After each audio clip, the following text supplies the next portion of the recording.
Today I talk with Lauren Mead, who's a CMO of Time Trade, a growing SaaS organization in Massachusetts. We compare our experiences on account-based marketing, in particular around how a company measures both lead and account-based approaches. Take a listen.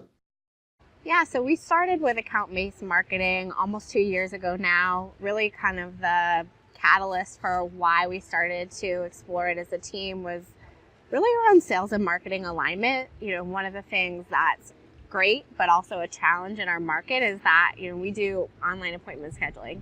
Pretty much any company that has customers and wants to meet with their customers could be a fit for what we do. Sure. So focus, I think, is also a critical element of success. And one of the things that we saw was as a team between sales and marketing, we weren't focused. And as a small team, we were spreading ourselves a little bit too thin. So we did a lot of data work. And we went into our database. We sat down and did a lot of interviews across a variety of departments. And we really tried to narrow in on where do we win, where don't we win so often, and what are the deals that we really want to focus on in a company, and define our target profile and target customer, and determine that's where we're going to really focus our time, both across sales and marketing. So we defined that list of accounts and then went together as a team and said, okay, let's prioritize those accounts. The BDR team sits under marketing at Time Trade, so we allowed them to basically work out of that pool and determine with marketing's help how they would select those accounts and prioritize them, and that would also determine the amount of campaign activity that they would get from a marketing team. And we really did custom campaigns for some of those big accounts to really try and penetrate them. How about at the board and the CEO level? What are you reporting up on that's account-based as a metric versus maybe a lead-based approach? Yeah.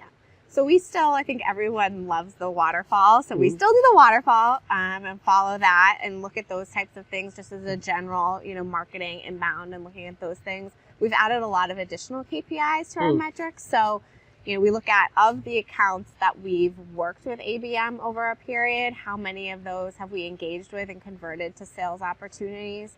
For us, one of the other key things was, we're a direct sales model, so the value of a deal is really important in terms of getting ROI for our business.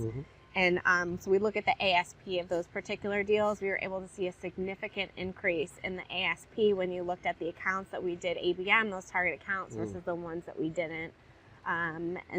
And we're looking at conversion rates, which have been much better than we see from some other channels. Absolutely. Interesting. Yeah. Not surprising to hear you say about the funnel as well as the ABM metrics. We see that a lot of hybrid. Very few companies in the industry have gone completely to an ABM measurement, especially at the board level where they're trained on CAC or cost of acquisition.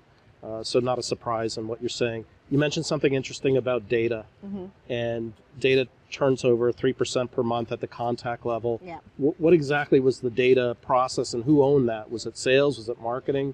It was a combination of the two teams. I'd say a little bit more marketing driven, and we kind of own that data now, and to take it forward, because as you said, it turns over all the time, so we're constantly working on it. So we use a lot of our existing data, but then we also went to several third-party data sources to validate, to make sure, okay, when we say we're going after X profile of companies, are we covering all the companies that fit that criteria? Sure. Our major data part for contact information is Zoom information. So we also went in then after we determined the accounts and said, okay, do we have all of the key personas against those accounts in terms of contacts as we start to hit the campaigns? And then the other thing that we're pretty excited about is we just rolled out DataFox to do account-based scoring and bring in some more intelligence to help us even further prioritize which accounts we're going after. Makes a ton of sense. Yeah. Just last question. What do you do outside of Time Trade that's fun? I have 2 kids, so young kids, so basically they take up a lot of my time. Trips to the library and dance parties with them, so that's about Awesome. So Lauren, I really appreciate the time, and thank you. Thank you.